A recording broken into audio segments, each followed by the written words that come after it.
how to use Gamestop gift card online. Hey everyone, welcome back to our channel. In this video we're going to learn how we can use Gamestop gift card online, so make sure to watch the video till the end.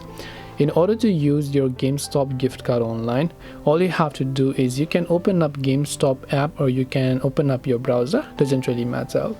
Add the products that you want to buy to your cart because we have to use during the checkout process. Once you add them to your cart, you can just tap the checkout button from here.